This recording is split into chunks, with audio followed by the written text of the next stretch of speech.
Привет! Не забудь, пожалуйста, поставить лайк и подписаться на этот канал.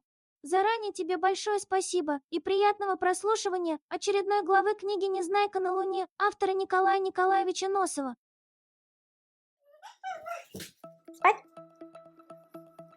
Отлично, наконец-то. Глава 5. Читаем книгу Николая Носов «Незнайка на Луне». Носов. Где у нас нос? Чики-чики-чики, вот мой нос, да? Глава 5. Грандиозный замысел Знайки. Некоторое время Знайка сидел на полу, погруженный в размышления о том, какое огромное значение для науки будет иметь открытие невесомости. Мысли так и копошились у него в голове, толкая друг дружку, так что получался какой-то хаос, и ничего нельзя было разобрать толком. Наконец, Знайкой владела одна единственная мысль, которая вытеснила все остальные. Надо пойти рассказать коротышкам о моем новом открытии, показать им прибор невесомости, подумал он. Поднявшись с пола, он отворил дверь и в тот же момент услышал доносившиеся снизу вопли. Забыв о своем открытии, Знайка бросился вниз по лестнице. Первое, что он увидел, были коротышки, окружившие со всех сторон Пончика. Сам Пончик сидел на кресле и держался руками за нос, а доктор Пилюлькин поступал к нему с бинтами и банкой йода в руках. «Не подходи», – визжал Пончик и старался брыкнуть Пилюлькина ногами. «Не подходи, а то плохо будет. Я за себя не отвечаю». «Но я же должен перевязать тебе нос», – отвечал доктор Пилюлькин. «Что с ним?» – спросил коротышек Знайка. «Припечатался к столу носом», – сказал Торопышка. «Как это припечатался к столу носом?» «Но он, понимаешь, все время болтался в воздухе, а когда невесомость пропала, он сверзился и хлоп носом об стол. Хорошо еще, что не об пол», – объяснил Торопышка. «Может быть, ты воздействуешь на него, Знайка?» – сказал Пилюлькин. «Полчаса с ним справиться не могу». Видя, что Пончик продолжает визжать и брыкаться, Знайка строго сказал: «А ну, утихни сейчас же». Заметив, что в дело вмешался Знайка, Пончик моментально умолк. Пилюлькин быстро остановил кровотечение и наложил Пончику очень аккуратную шарообразную повязку на нос. «Вот видишь, как хорошо получилось», — сказал он. «Ну ладно, ладно», — сердито проворчал Пончик. Он слез с кресла и стал щупать руками повязку. Пилюлькин треснул его по рукам и сказал: «Повязка тебе наложена для того, чтобы нос сохранил свою форму, а если ты начнешь хватать повязку руками, то у тебя вместо носа получится не поймешь что». «Ну, я только узнаю, кто это мне все подстроил», — грозился Пончик. «Я ему покажу». Услышав эти угрозы, Знайка понял, что прежде чем делать свой опыт, он должен был предупредить коротышек, чтобы не случилось каких-нибудь увечий. Чувствуя себя виноватым перед Пончиком, Знайка решил пока никому не говорить о своем открытии, а рассказать потом, когда этот случай понемногу забудется. Убедившись, что невесомость пропала и больше не появляется, Незнайка отправился гулять по городу и всем, кто встречался, рассказывал про то, что у них случилось. Его рассказам, однако, никто не верил, так как все знали, что Незнайка мастер присочинить. Незнайка страшно сердился, встречая со стороны коротышек такое недоверие. Потом он рассказал про состояние невесомости своему другу Гуньке. А Гунька сказал: «Это у тебя было, наверное, состояние глупости, а не состояние невесомости». За такие слова Незнайка ответил Гуньке хорошенького тумака. А Гунька, чтобы не оставаться в долгу, ответил Незнайке тем же. В результате получилась очередная драка, из которой победителем вышел Гунька. «Вот и говори после этого правду», – ворчал Незнайка, возвращаясь домой. «И почему это всегда так бывает? Стоит выдумать какую-нибудь чепуху, и тебе все поверят. А попробуй скажи хоть самую чистую правду, так тебе накладут по шее, и дело с концом». Незнайкины рассказы, однако, породили среди жителей цветочного города разные споры и кровотолки. Одни говорили, что невесомости не могло быть, потому что не могло быть того, чего никогда не было. Другие говорили, что невесомость могла быть, потому что всегда так бывает, что сначала чего-нибудь не бывает, а потом появляется. А третьи говорили, что невесомость могла быть, но ее могло и не быть. Если же ее на самом деле не было, то на самом деле было что-то другое, потому что не могло так быть, чтобы совсем ничего не было. Ведь всегда так бывает, что дыма без огня не бывает. Некоторые самые любопытные жители отправились к домику Знайки и, увидев во дворе Пончика с перевязанным носом, спросили: «Слушай, Пончик, это правда, что у вас была невесомость?» «Вот она, невесомость ваша у меня на носу», — сердито ответил Пончик. Коротышки посмеялись и разошлись по домам. После такого ответа уже никто больше не верил разговорам о невесомости.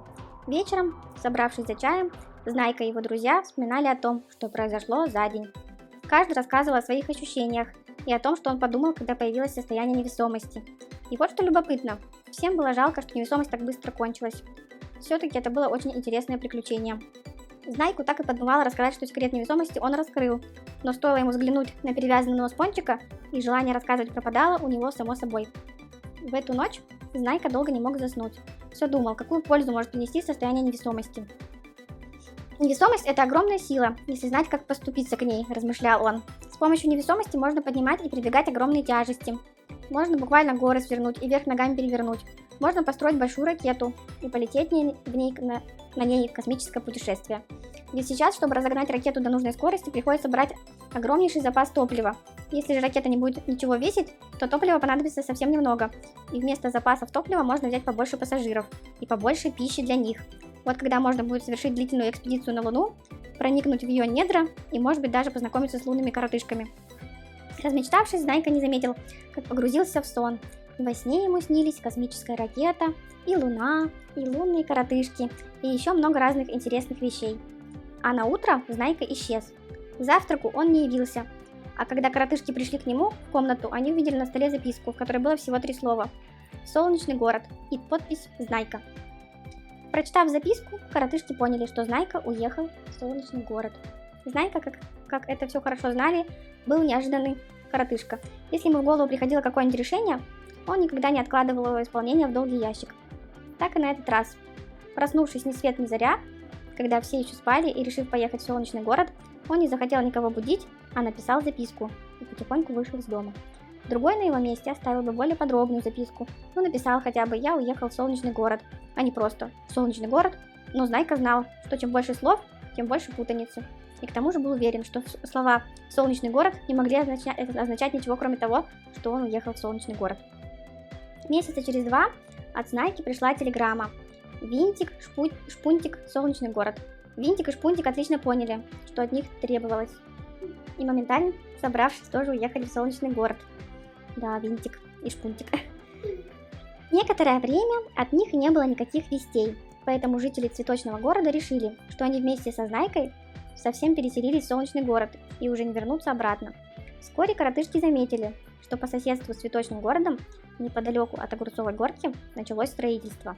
Сюда то и дело подъезжали грузовики, нагруженные строительными блоками из легкой пенопластмассы. Несколько коротышек в голубых комбинезонах собирали из этих блоков небольшие, уютные одноэтажные домики. Торопышка первый побежал разузнать, что это за строительство. За ним побежали и другие жители. К своему удивлению, они увидели среди работающих коротышек и Винтика со Шпунтиком. «Эй, что вы делаете? Что здесь будет?» – закричал Торопышка. «Космический городок», – отвечал Винтик. «А для чего космический городок?» «А вот приедет Знайка, он все толком и расскажет». А Незнайка сказала с обидой: «Что же мы сами не могли сделать космический городок?» У Незнайки был такой вид, будто он всю жизнь только тем и занимался, что строил космические городки. «А ты не горюй, работы всем хватит», — сказал ему Винтик. «Во-первых, вокруг домов надо посадить цветы, чтобы было красиво. Во-вторых, от электростанции до космического городка надо провести электролинию, чтобы было электричество. В-третьих, надо сделать дорогу, заасфальтировать улицы, провести водопровод, отделать помещения. Да мало ли что еще». Жители цветочного городка моментально включились в работу. Кто трудился на прокладке дороги, кто устанавливал столбы для электролиний, кто сажал цветы. Многим нашлась работа по внутренней отделке домов. Тюбик взял за себя руководство всеми малярными работами, составлял краски, указывал, в какие цвета красить стены и крыши домов. Вскоре в центре космического городка была сделана круглая бетонированная площадка, на которой начали устанавливать космическую ракету. Части для этой ракеты были изготовлены в солнечном городе и доставлены в космический городок на специальных гусеничных грузовозах, которые отличались большой плавностью хода, благодаря чему детали ракеты не могли быть повреждены или деформированы при перевозке. Для сборки был привезен специальный шагающий бешеный кран. Башенный кран. При помощи этого крана части ракеты снимались с грузовозов и ставились на свои места. Высота ракеты была, однако, так велика, что верхние ее части устанавливались уже не с помощью башенного крана, а с помощью вертолета, который поднимал детали на нужную высоту. Сборка ракеты велась под наблюдением Фуксии и Селедочки, которые специально для этой цели приехали в космический городок и поселились в нем. Через несколько дней сборка ракеты была закончена. Она стояла посреди космического городка, возвышаясь над домами, как огромная сигара, или как поставлен торчком дирижабль.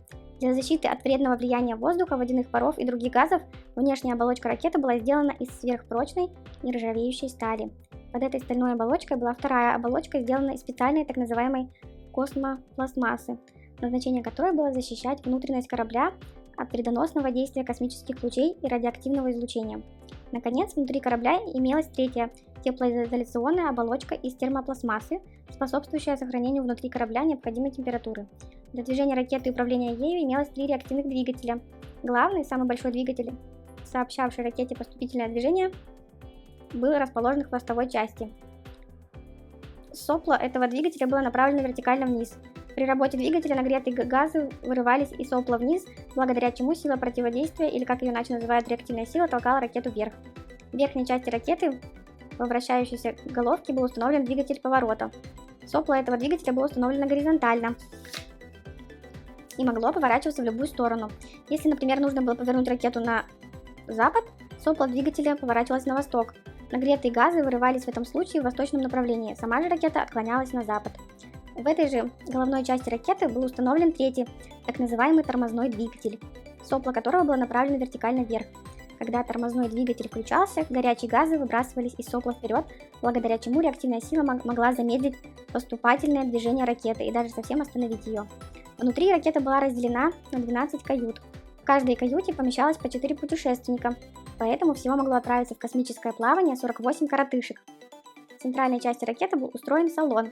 В этом салоне космические путешественники могли собраться, чтобы отдохнуть, обсудить какие-нибудь вопросы, а также поесть.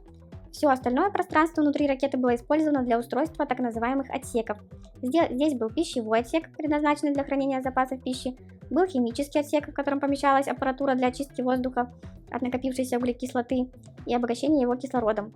Был аккумуляторный отсек, в котором были установлены аккумуляторы, питавшие электроэнергией электромоторы, вентиляторы, холодильники, а также нагревательные и осветительные приборы. В верхней, наиболее защищенной части ракеты находилась кабина управления, в которой помещались изобретенный Знайкой прибор невесомости и электронная машина управления. Эта машина работала по заранее намеченной программе и самостоятельно направляла корабль по заданной трассе, изменяя по мере надобности его скорость и направление и производя посадку в заданной местности Луны. Рядом с кабиной управления находилась так называемая кнопочная кабина, на двери которой была надпись «Вход воспрещен». В этой кабине имелся всего один небольшой столик с одной единственной кнопкой посреди него. Нажимая на эту кнопку, командир космического корабля включал электронную управляющую машину, а дальше уже сама машина включала прибор невесомости и все остальные приборы и делала все необходимое для правильного полета космического корабля. В верхней части ракеты находились также астрономическая кабина, оборудованная телескопом, радиолокатором и другими приборами для определения местоположения космического корабля в межпланетном пространстве. Фотокинокабина, оборудованная фотографическими и киносъемочными аппаратами для съемки Луны. Аналитическая кабина, в которой можно было производить химические анализы минералов, найденных на Луне. В хвостовой части ракеты был большой склад, в котором хранился значительный запас семян различных полезных растений: огурцов, помидоров, моркови, капусты, репы, арбузов, дынь, вишни, сливы, клубники, малины, пшеницы, ржи, гречихи, всего, что годилось для коротышек в пищу. Эти семена Знайка решил подарить лунатикам, в том случае, конечно, если лунатики будут на Луне обнаружены и если у них самих не окажется таких растений. Помимо кают, кабин, отсеков, склада, салона в ракете имелось много других подсобных помещений. Ракета представляла собой как бы многоэтажное здание, оборудованное всем, что могло понадобиться для нормальной жизни, и даже лифтом, на котором можно было подняться на любой этаж. Когда ракета была целиком собрана, каждый желающий мог ознакомиться с ее внутренним устройством. Как только набиралось 48 желающих, их пускали внутрь корабля. Там они могли посидеть в салоне, лежать на койках в каютах, заглянуть во все уголки. После осмотра каждый посетитель должен был надеть на себя космические скафандры. Без этого он не мог бы выйти из ракеты. Выход из ракеты был оборудован специальным фотоэлементом, который не позволял открыть дверь, если коротышка был без скафандра. В ракете постоянно находились Фуксия и Селедочка. Они знакомили посетителей с внутренним устройством ракеты, отвечали на все вопросы и вели наблюдение над работой приборов, которые очищали воздух, вентилировали помещения, поддерживали нужную температуру и прочее. Незнайка, которому тоже удалось пробраться в ракету, обо всем очень подробно расспрашивал Фуксию и Селедочку. А когда вышел из ракеты, дождался впуска следующих 48 желающих и опять пошел с ними. В течение дня он несколько раз побывал в ракете. Фуксия и Селедочка уже узнавали его и встречали улыбками, но они не прогоняли его. Селедочка сказала, что никого прогонять не надо. Если кто-нибудь хочет как следует изучить устройство ракеты, то от этого может быть только польза. Вскоре по соседству с космическим городком выросло большое белое здание в виде огромной, опрокинутой кверху дном круглой фарфоровой чаши. Над его входом было написано большими красивыми буквами «Павильон невесомости». Теперь все могли убедиться на собственном опыте, что разговор о невесомости не досужий вымысел, а самая настоящая правда. Каждый, кто входил в павильон, моментально терял вес и начинал беспомощно барахтаться в воздухе. В центре павильона имелась небольшая кабина, сделанная из прозрачной пластмассы. В этой кабине помещался прибор невесомости. Знайка, который к этому времени уже вернулся в цветочный город, строго-настрого запретил кому бы то ни было входить в кабину и трогать прибор. Теперь этот прибор представлял собой не просто линейку, а был заключен в темно-синий продолговатый футляр, сделанный из прочной, огнеупорной и водонепроницаемой пластмассы. Сближение магнита и лунного камня осуществлялось в приборе автоматически, то есть нажатием кнопки. Каждое утро Знайка лично являлся в павильон и включал прибор, а вечером приходил снова, тщательно проверял, не остался ли кто-нибудь в павильоне, не болтается ли какой-нибудь коротышка под потолком в состоянии невесомости, после чего выключал прибор. Некоторые читатели, может быть, не поверят, что энергия, выделяемая лунным камнем и небольшим магнитом, могла быть так велика, что побеждала силу земного притяжения. Однако, подумав как следует, эти сомневающиеся читатели сами поймут, что ничего удивительного здесь нет, ведь запасы энергии внутри вещества очень велики и прямо-таки неисчерпаемы. Теперь каждый знакомый с физикой знает, что запасом энергии, хранящимся в кусочке вещества, размером с копеечную монетку, можно заменить энергию, которая получается от сжигания десятков тысяч тонн каменного угля или какого-нибудь другого горючего вещества. Этому тоже никто не поверил бы в те времена, когда внутриатомная энергия еще не была открыта, но в наше время это уже никого не удивляет. Нужно к этому еще сказать, что энергия лунного камня уничтожила вес не вообще, а только в ограниченном пространстве. Причем она даже не уничтожила вес, а лишь смещала так называемое поле тяготения в стороны. Если в зоне невесомости сила тяжести не ощущалась совсем, то вокруг этой зоны устанавливался так называемый пояс усиленной тяжести. Это ощущал каждый, кто подходил близко к павильону невесомости. Таким образом, в Знайкином открытии ничего удивительного не было. Все в нем было научно обосновано, что, конечно, вовсе не умаляло значения этого открытия.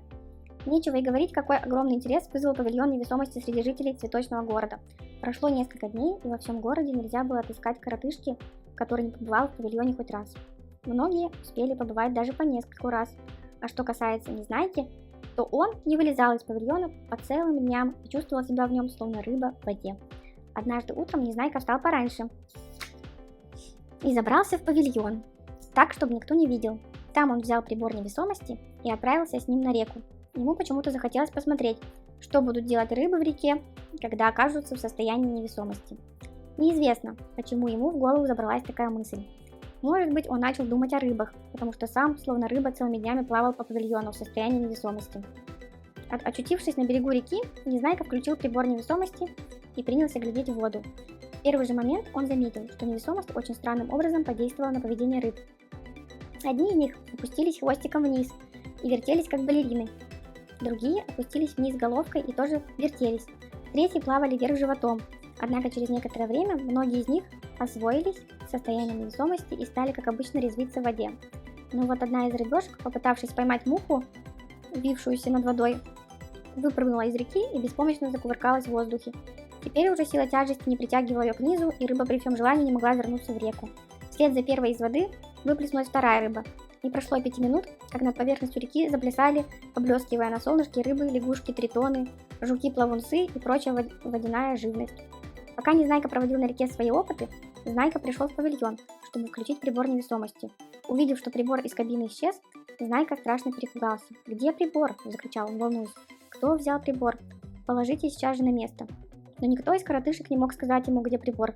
Только работавший неподалеку Винтик и Шпунтик сказали, что видели рано утром Незнайку, который для чего-то заходил в павильон, а потом шел по направлению к реке. Узнав это, Знайка во всю прыть побежал к реке. За ним бросились остальные коротышки, бежав на Огурцовую горку. Знайка увидел Незнайку, который парил над рекой в состоянии невесомости. «Вот он, Незнайка, вот он!» – закричали коротышки, бежавшие вслед за Знайкой. Незнайка услыхал крики.